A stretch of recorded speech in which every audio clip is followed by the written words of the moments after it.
샬롬. 오늘 또 하나님께서 복된 귀한 날 주셨습니다. 주 안에서 승리하시기를 소망하면서 먼저 찬양으로 영광 올려드립니다. 찬송가 488장 이 몸의 소망 무언가 함께 찬양합니다.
오늘 허락하신 말씀을 베드로전서 1장 3절의 말씀입니다.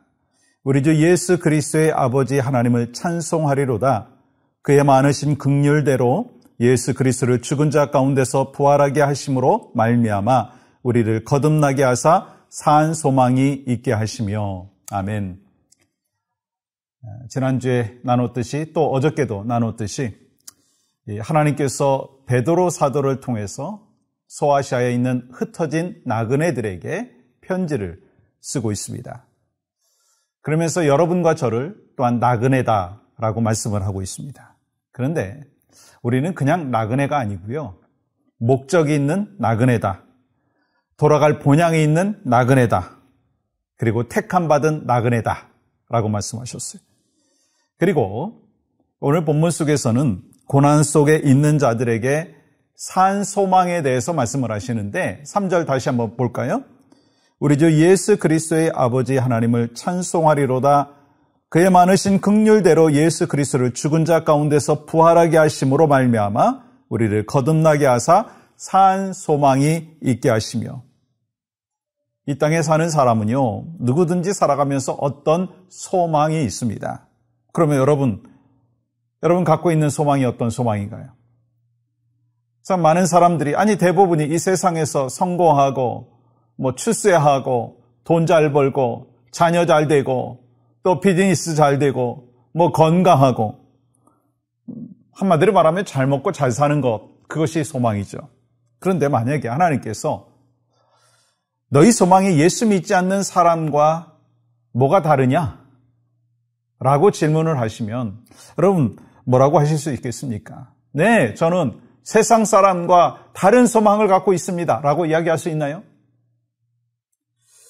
그러면 여러분, 우리 하나님께서 우리에게 산 소망이 있어야 된다라고 말씀하시는데, 그러면 산 소망이 무엇일까요?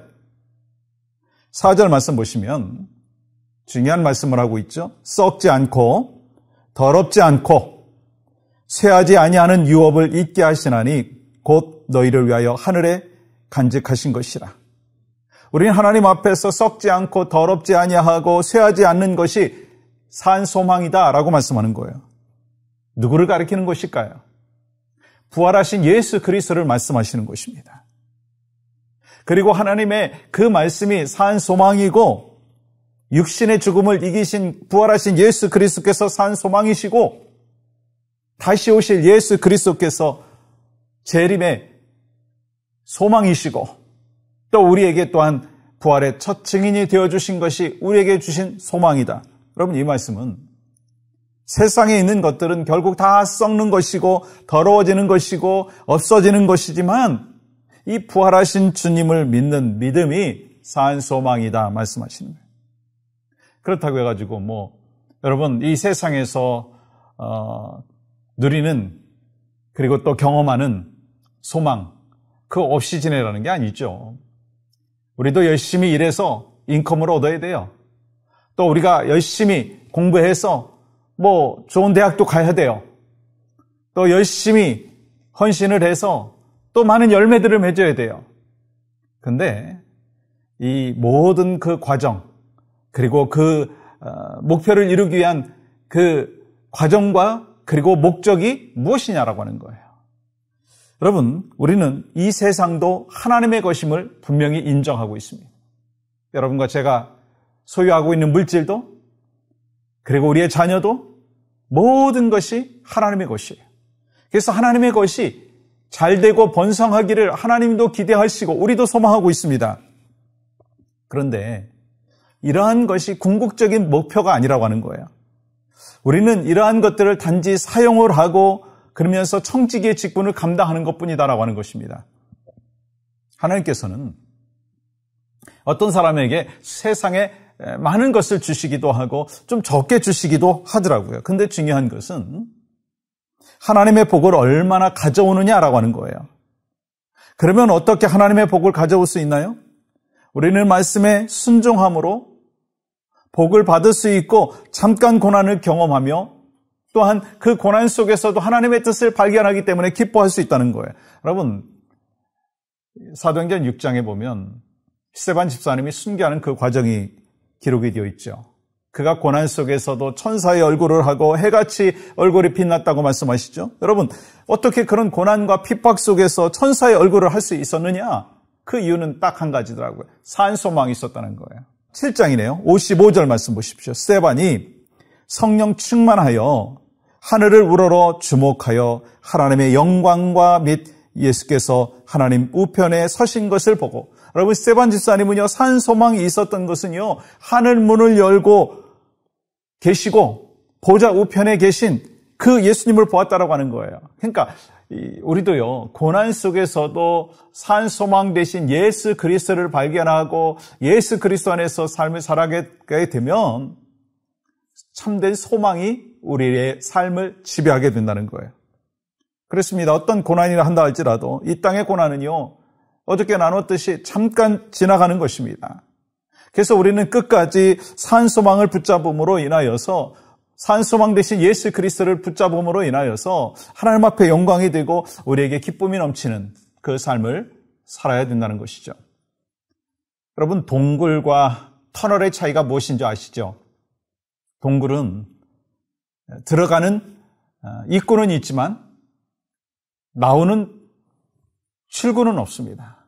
근데 터널은요, 입구가 있고 터널에 그 출구가 있다라고 하는 것을 우리가 잘 알고 있습니다. 그렇다면 우리 성도의 고난은 동굴일까요? 터널일까요? 여러분 대답하신 대로 터널입니다. 반드시 나가는 길이 있고 또한 끝이 있다는 거예요.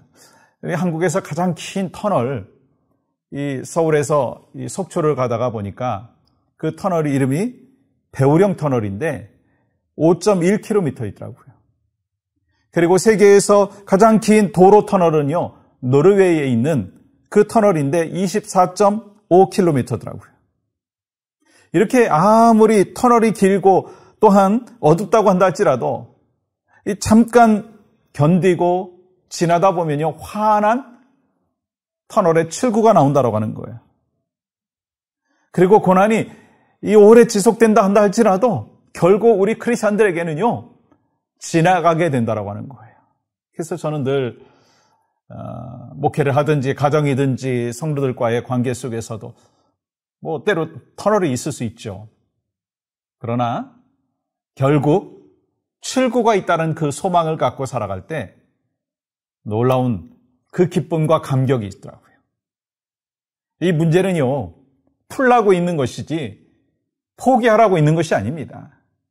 그렇기 때문에 여러분과 저의 삶에 고난이 있다 한다 할지라도 산소망 대신 예수 그리스도께서 우리에게 모든 문제를 해결해 주시고 그리고 가장 선하게 우리에게 열매를 주시는 것을 기억하며 오늘 또 내일 또 주 안에서 승리하시고 또 영광 올려드리는 복된 믿음의 백성들이 될 수 있기를 주님의 이름으로 간절히 축복합니다.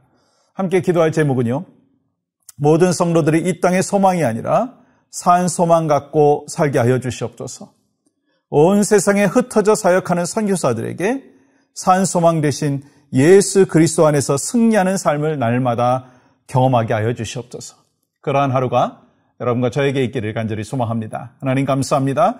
오늘 또 살아서 역사하시는 신실하신 하나님을 깊이 체험하는 믿음의 종들 될 수 있도록 인도하여 주시옵소서. 예수님의 이름으로 기도합니다. 아멘.